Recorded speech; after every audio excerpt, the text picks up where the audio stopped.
কি অবস্থা, কেমন আছো? তো দেখো, আজকে আমি আর বেশ কয়েকটা অঙ্ক করাবো।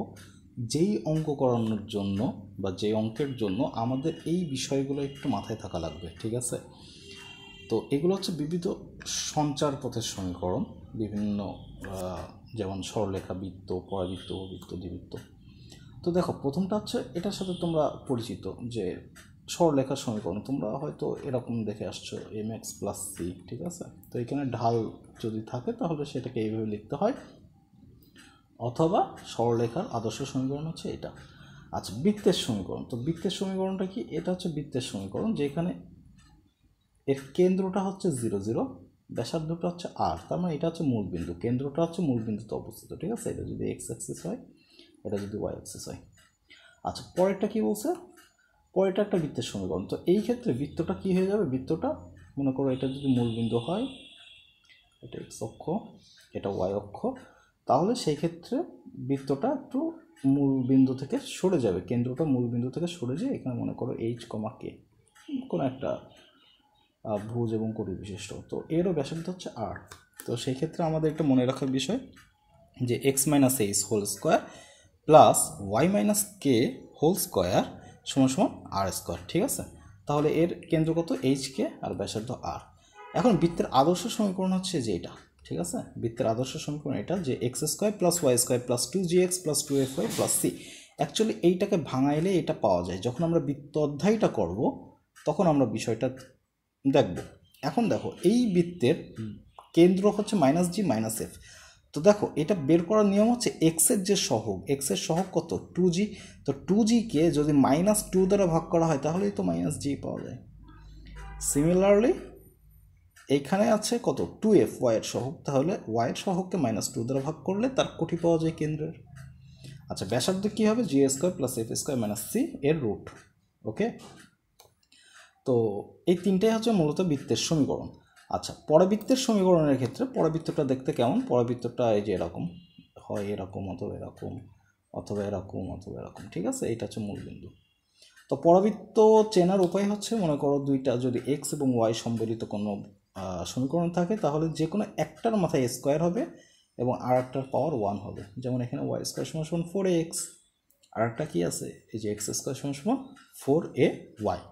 ওকে, আচ্ছা, উপবৃত্তের সমীকরণের ক্ষেত্রে, আচ্ছা বৃত্তের ক্ষেত্রে একটা জিনিস মনে রেখো, এটা স্টার, যে এক্স স্কোয়ার ও ওয়াই স্কোয়ার এর সহগ একই হবে। একই বলতে একই বা সেম হবে। ওকে, সেম হবে। যেমন এক্স স্কোয়ার সহগ যদি 1 হয় তাহলে ওয়াই স্কোয়ার সহগও 1 হবে। এক্স স্কোয়ার সহগ যদি 2 হয়, ওয়াই স্কোয়ার সহগও 2 হবে। এবং এক্স স্কোয়ার এবং ওয়াই স্কোয়ারের মাঝে কি আছে? প্লাস সাইনটা থাকবে।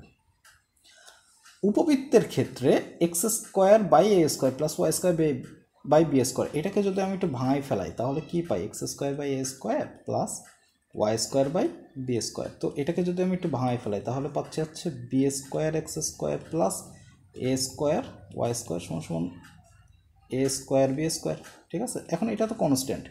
তো এই ক্ষেত্রে একটু তাকাও যে উপবৃত্তের ক্ষেত্রে উপবৃত্ত চেনার উপায় হচ্ছে বি স্কোয়ার এক্স স্কোয়ারের সহগ বি স্কোয়ার এবং ওয়াই স্কোয়ারের সহগ এ স্কোয়ার। তো এই দুইটা সমান হবে না, ঠিক আছে? এই দুইটা সহগ কখনোই সমান হবে না। যদি সমান হয় তাহলে সেটা বৃত্তে চলে যাবে। বুঝাতে পারছি যে এক্স স্কোয়ার এবং ওয়াই স্কোয়ারের সহগ কি যদি সেম হয়ে যায় তাহলে তো সেটা বৃত্ত। তো এটা কখনো সেম হবে না। তো যদি সেম না হয় এবং তাদের মাঝে যদি প্লাস থাকে তাহলে এটা অবশ্যই একটা উপবৃত্ত। আচ্ছা, অধিবৃত্তের ক্ষেত্রে কি? অধিবৃত্তের ক্ষেত্রে হচ্ছে, মনে করো এটাকে যদি ভাঙাই ফেলাই তাহলে থাকে b square x square minus a square y square সমান সমান এ স্কোয়ার বি স্কোয়ার। তো এইখানে এক্স স্কোয়ার এবং ওয়াই স্কোয়ারের সহগ যাই হোক না কেন, যাই হোক এদের মাঝখানে একটা মাইনাস থাকবে। ওকে, তো অধিবৃত্তটাকেও দুইভাবে লেখা যায়, একটা এক্স স্কোয়ার আগে থাকতে পারে আবার ওয়াই স্কোয়ারও আগে থাকতে পারে, কোনো সমস্যা নেই, ঠিক আছে? কিন্তু উপবৃত্তের সমীকরণ একটাই। তো এই বিষয়গুলো যদি একটু মাথায় থাকে তাহলে আমরা পরবর্তী অঙ্কে চলে যাব।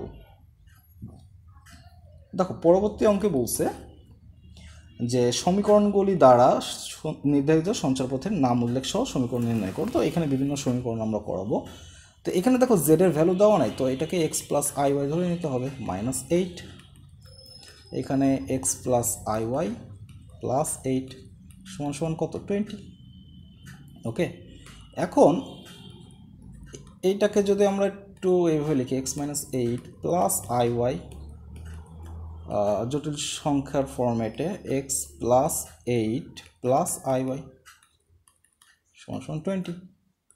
এখন এটা কি মডুলাস না, তো মডুলাস যদি লিখতে হয় তাহলে কি লেখা যায় যে x-8 whole square plus y square plus x plus 8 whole square plus y square সমান সমান কত 20। আর তোমরা এসএসসিতে হায়ার ম্যাথের 5 নম্বর অধ্যায় হয়তো করে আসছো এই ধরনের অঙ্ক, যে সবান্তর মূল অবান্তর মূল বের করার যে অঙ্কগুলো। তো এইখানে দেখবা যে দুইটা রুট কখনো এক পাশে থেকে বর্গ করা যায় না বা রুট তোলা যায় না। তো সেই ক্ষেত্রে আমাদের কি করতে হয়, যে কোনো একটা রুটকে ওই পাশে পাঠিয়ে দিতে হয় কনস্ট্যান্টের। তো আমি এই পাশে x plus 8 whole square plus y square এটাকে রাখলাম, তোমরা যে কোনো একটাকে রাখতে পারো, কোনো সমস্যা নাই। তো x-8 whole square plus y square এটাকে ওই পাশে তুলে দিলাম। এখন এখানে আমার রুটটাকে তুলতে হবে, তাহলে কি করতে হবে, এই যে বর্গ ছাড়া উপায় নাই, তো বর্গ করলাম, করলে কি থাকে বর্গ এবং রুট ক্যান্সেল আউট হয়ে যাচ্ছে, তাহলে থাকতেছে x square plus y square plus 8 দুগুণে 16x প্লাস 8 64। ঠিক আছে, এটাকে a plus b whole square সূত্র ফেলাইছি। আর এটা যদি a হয় আর এটা যদি টোটালটা b হয়, তাহলে a মাইনাস বি হোল স্কোয়ারের সূত্র কত, 20 কে স্কোয়ার করলে 400 মাইনাস 20 দুগুণে 40 root over x-8 whole square plus y square plus, এখন এইটা তো বি স্কোয়ার না, তো বি স্কোয়ারকে যদি রুট আর স্কোয়ার ক্যান্সেল আউট হয়ে গেলে কি থাকবে x square plus y square minus 16x plus 8 64। তো এই 16x মাইনাস 64 কীভাবে আসছে, যে x-8কে আবার হোল স্কোয়ার করলে আমাদের এটা আসে। এখন দেখো উভয় পাশে আমাদের কি কি যাচ্ছে কাটা, এক্স স্কোয়ার ওয়াই স্কোয়ার চলে যাচ্ছে আর 64 এটাও কেটে যাচ্ছে, তাহলে থাকে 16x। এখন আমাদের এই রুটটাকে তো তুলতে হবে, তো রুটটাকে এক পাশে নিয়ে আসি, মনে করো 40 root over x-8 whole square plus y square এটাকে এই পাশে নিয়ে আসলাম, আর এই পাশে আসছে 400 মাইনাস এই 16x যদি এই পাশে আসে 16 32x হয়। এখন দেখো উভয় পক্ষে 8 দ্বারা কাটাকাটি করা যায়, তো 5 root over x-8 whole square plus y square সমান সমান এটাকে 8 দ্বারা করলে 50 মাইনাস 4x। এখন এখানে রুট তুলতে হবে, তাহলে উপায় কি স্কোয়ার করা।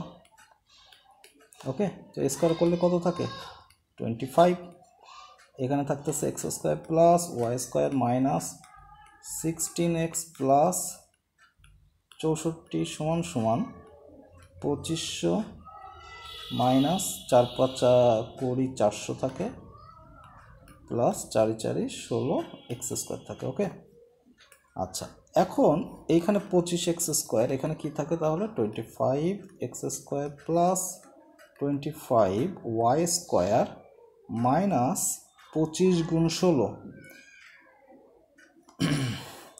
5 16 80 5 8 40, তো আমার 400 থাকে 400x প্লাস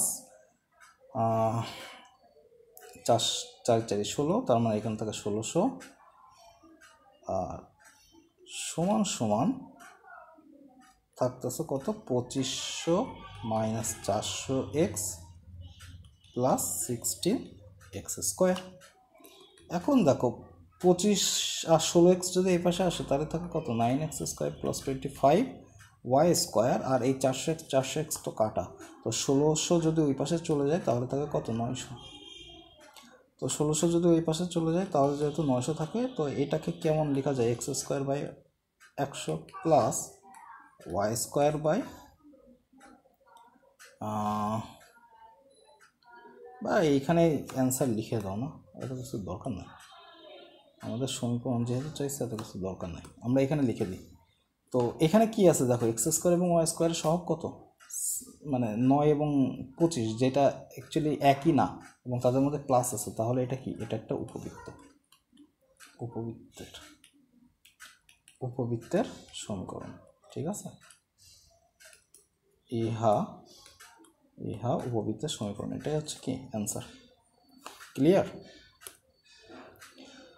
ওকে, নেক্সট অঙ্কের ক্ষেত্রে আমরা জেডের value x plus i y plus i, আর এটা হচ্ছে x minus i y plus 2 যদি বসাই, তো এখানে থাকে এক্স প্লাস আই যদি কমন নিই ওয়াই প্লাস 1, আর এইখানে থাকে x plus 2 minus i y. এখন এটাকে যদি মডুলাস দেখি, x square plus y plus 1 whole square, আর এটা থাকতেছে হচ্ছে x plus 2 whole square plus y square. ঠিক আছে, এখন উভয় পাশে যদি বর্গ করে দিই তাহলে কি থাকে, x square plus y square plus 2y plus 1 সমান সমান x square plus y square plus 4x plus 4। এখন দেখো উভয় পাশে এক্স স্কোয়ার ওয়াই স্কোয়ার চলে যাচ্ছে, তাহলে থাকে কত, 4x plus minus 2y plus 3 সমান সমান 0। তো এটা কেমন, এটা হচ্ছে ax plus by plus c সমান সমান 0 ফরম্যাটে আছে। আর এরকম ফরম্যাটে থাকলে আমি বলছি যে সেটা একটা সরলরেখার সমীকরণ। ওকে, তাহলে এটা একটা সরলরেখা, ইহা সরলরেখার সমীকরণ, সরলরেখার সমীকরণ। ওকে, এটাই অ্যান্সার আমাদের। ওকে, নেক্সট কোশ্চেন কি বলছে যে জেড বার যেহেতু আছে তাহলে আমাদের এখানে লেখা যাবে x plus i y x minus i y is equals to 4। তাহলে এটা কি x square plus y square সমান সমান 4। তাহলে এটা লেখা যায় x square plus y square সমান সমান 2 স্কোয়ার। তো এটা কি, এটা একটা বৃত্ত, এটা বৃত্ত, কারণ বৃত্তের সমীকরণ x square plus y square সমান সমান আর স্কোয়ার। তাহলে এই বৃত্তের কেন্দ্র কত, যদি কেন্দ্র চেয়ে বসে 0 0, আর যদি ব্যাসার্ধ চেয়ে বসে কত হবে, 2। ঠিক আছে, ওকে। এরপরে হচ্ছে আমাদের রিয়েল পার্ট কি বলছে, 1/z আছে, তো এটাকে লেখা যায় এক্স প্লাস আই ওয়াই সমান সমান কত, 1। এখন রিয়েল আমাদের নিচের থেকে জটিল সংখ্যাটাকে তুলতে হবে, তাহলে পাই এক্স মাইনাস আই ওয়াই দ্বারা উপরে এবং নিচে গুণ করে দাও।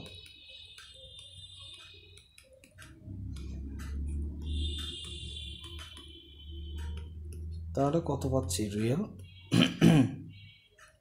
এক্স মাইনাস আই ওয়াই আর নিচে পাচ্ছি x square plus y square সমান সমান 1।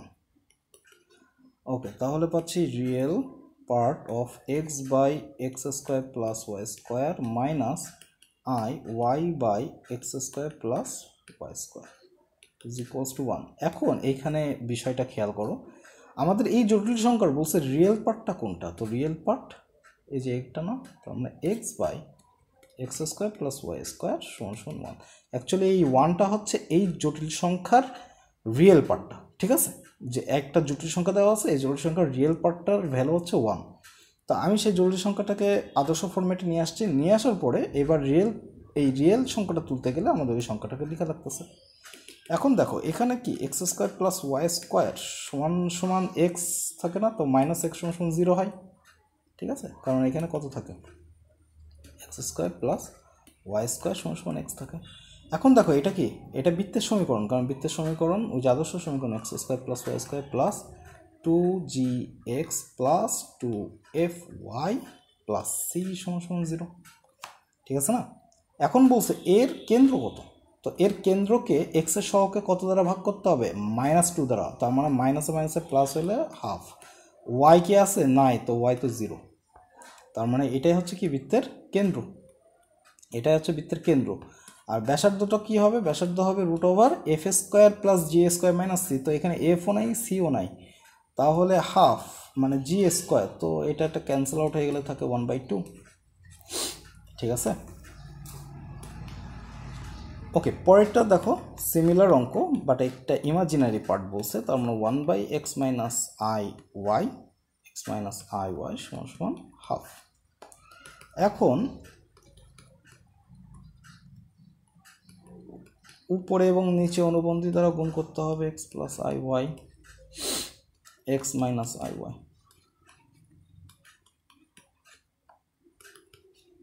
তো কি থাকে এখানে থাকে হচ্ছে x plus i y divided by x square plus y square সমান সমান 1/2।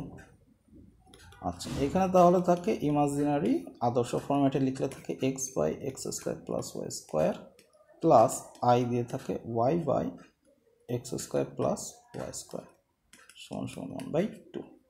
এখন আমাদের বলছে যে এই যে ইমাজিনারি পার্ট, এই জটিল সংখ্যার ইমাজিনারি পার্টের ভ্যালু হচ্ছে হাফ। তো এর ইমাজিনারি পার্ট কত? ওয়াই বাই, তার মানে y by x square plus y square সমান সমান কত? হাফ। তাহলে থাকে x square plus y square সমান সমান 2y।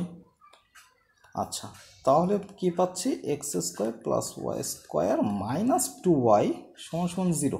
তো এখানে এফ আছে, জি নাই, সি নাই। তাহলে এর কেন্দ্র কত? এটা একটা বৃত্তের সমীকরণ, ঠিক আছে? যদি সঞ্চারপথের সমীকরণ চাই তো বলবো যে এটা একটা বৃত্তের সঞ্চারপথের সমীকরণ, এটাই অ্যান্সার। তো এর কেন্দ্র কত হবে? জি নাই যেহেতু, 0। এফ কত? -2কে ওয়াইয়ের সহগকে -2 দ্বারা ভাগ করা, মানে 0, 1। আচ্ছা, আর কত আসতেছে? 0 প্লাস 1 স্কোয়ার মাইনাস 0, তার মানে 1। তো এই হচ্ছে ব্যাসার্ধ আর কেন্দ্র, ঠিক আছে? তো এই দুইটা অঙ্কের ক্ষেত্রে একটা জিনিস দেখো, যে আমাদের কোনো একটা জটিল সংখ্যা দেওয়া থাকুক বা না, মানে যেই জটিল সংখ্যায় দেওয়া থাকুক তার রিয়েল পার্টের ভ্যালু যদি কোনো কনস্ট্যান্ট হয়, একটা বাস্তব সংখ্যা আসে, তাহলে সেই জটিল সংখ্যা দ্বারা আমরা একটা বৃত্তের সমীকরণ পাই, ঠিক আছে? আমরা একটা বৃত্তের সমীকরণ পাই যে কোনো একটা জটিল সংখ্যার বাস্তব রিয়েল পার্ট অথবা ইমাজিনারি পার্ট, সেইটার ভ্যালু যদি একটা কনস্ট্যান্ট আসে, একটা বাস্তব সংখ্যা আসে, তাহলে সেইখান থেকে আমরা একটা বৃত্তের সমীকরণ, সঞ্চারপথের সমীকরণ পাই। ক্লিয়ার? আচ্ছা, এরপরে আমাদের দেখো নেক্সট অঙ্কটা, এটা বুয়েটে আসছে, এটা বুয়েটের অঙ্ক, এটা বুয়েটের অঙ্ক। ওকে, তো বুয়েটকে আসলে এভাবে লেখা উচিত না, বুয়েট কুয়েট টুয়েট টুয়েট যাই হোক, BUET। ওকে, তো আমরা এখানে কি পাচ্ছি? z/i z+2। তো এইটাকে যেহেতু জেডের ভ্যালু আমাদের দেওয়া নেই, তো আমরা ধরে নিতে হবে zx plus iy plus i divided by x plus iy plus 2। তাহলে এইটাকে লেখা যায় হচ্ছে x plus i y plus 1, আর নিচে থাকতেছে এক্স প্লাস 2 প্লাস iy। এখন আমাদের এই জটিল সংখ্যাটাকে তুলতে হবে, তুলে একটা আদর্শ জটিল সংখ্যায় নিয়ে আসতে হবে। তাহলে নিচের যেটা আছে তার অনুবন্ধী দ্বারা উপরে নিচে গুণ করব। তাহলে x plus i y plus 1 তো উপরে ছিলই, নিচেরটা ছিল x plus 2 plus i y ছিল, তো মাইনাস আই ওয়াই হবে উপরে। আর এখানে হবে হচ্ছে x plus 2 plus i y, এখানে হবে x plus 2 minus i y.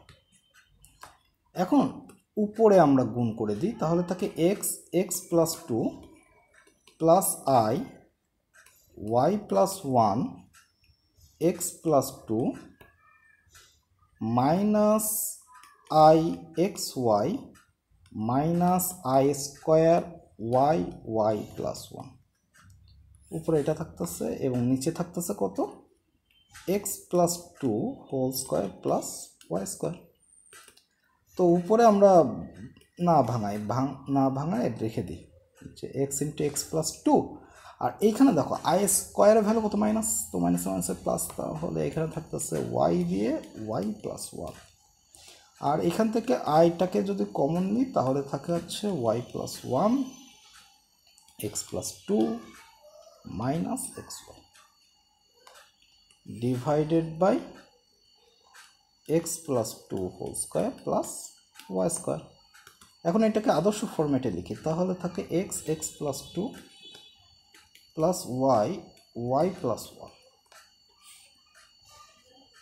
X plus 2 whole square plus y square plus i যদি থাকে এইখানে থাকে y plus 1 x plus 2 minus x y, নিচে থাকতেছে x plus 2 whole square plus y square. এখন দেখো এটা একটা আদর্শ এ প্লাস আই বি ফরম্যাটে আছে, এখানে এ প্লাস আই বি ফরম্যাটে আছে। এখন আমাদের কোশ্চেনে দেখো একটা কন্ডিশন এখানে বলছে কন্ডিশনটা কি বলছে যে এইটা একটা সম্পূর্ণ কাল্পনিক। তো সম্পূর্ণ কাল্পনিক সংখ্যাগুলো কি কি, মনে করো আই, আই সমান সমান কে, এটা একটা সম্পূর্ণ কাল্পনিক সংখ্যা, তো এটাকে লেখা যায় না 0 + i। তাও সম্পূর্ণ কাল্পনিক হলে তার বাস্তব অংশ কত, এইটাই তো বাস্তব, তো তার বাস্তব অংশ 0 হয়। যেমন সম্পূর্ণ বাস্তব সংখ্যা এটাকে লেখা যায় না 2 + 0i, তো এর কাল্পনিক অংশ কত, কাল্পনিক, তাই না?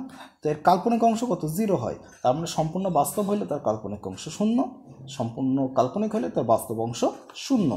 তাহলে এর বাস্তব অংশ কোনটা, যেহেতু এটা সম্পূর্ণ কাল্পনিক বলছে, এটাই না এর বাস্তব অংশ, তাহলে আমাদের এর বাস্তব অংশটা বাদ দিতে হবে। হ্যাঁ, আমাদের এর বাস্তব অংশটাকে মানে 0 ধরতে হবে, 0 ধরে আমাদের অঙ্কটা করতে হবে, যেহেতু বলছে যে যদি সম্পূর্ণ কাল্পনিক হয় তাহলে তার সঞ্চার পথের সমীকরণটা নির্ণয় করো। তো ঠিক আছে, এখন দেখো আমরা যদি এইটাকে তাহলে 0 ধরি, প্রশ্ন মতে x দিয়ে x+2 প্লাস y দিয়ে y+1 divided by x+2 whole square plus y² is equals to 0। তো এটা যদি 0 হয় তাহলে এটা 0-র সাথে গুণ হয়ে 8 গুণন হয়ে 0 হয়ে যাচ্ছে, আর উপরে যা থাকতেছে তাকে আমরা ভাঙাই দিই x² plus y² plus 2x plus y সমান 0। তাহলে এটা কি, এটা একটা বৃত্ত, তাহলে ইহা একটি বৃত্তের সঞ্চারপথের সমীকরণ। ঠিক আছে, এবং সঞ্চারপথের সমীকরণ নির্ণয় করলাম। এখন আমাদের যদি বলে যে না এর কেন্দ্রটা কি হবে, তো কেন্দ্র বের করার জন্য আমাদের এক্সের সহগকে -2 দ্বারা ভাগ করলে এখানে কত থাকে, -1, এটাকে -2 দ্বারা ভাগ করলে থাকে -12। আচ্ছা, ব্যাসার্ধ কত হবে, ব্যাসার্ধ এটাই তো জি, এটাই এফ, তো g² মানে -1² প্লাস -1/2², সি তো এখানে নাই 0, তো -0 একই কথা। তাহলে থাকে 1 + 1/4, তাহলে থাকে √5/4, তাহলে √5/2, এটাই হচ্ছে আমাদের এর ব্যাসার্ধ। ঠিক আছে, তো ওকে, এখানে আমাদের কিছু এমসিকিউ বাকি ছিল, আমি এমসিকিউগুলো একদম শেষের দিকে করাবো সামনের ক্লাসের জন্য। আপাতত একটা লেকচার শিট বানাইতে হবে। তো সেই পর্যন্ত ভালো থাকো, সুস্থ থাকো, আল্লাহ হাফেজ।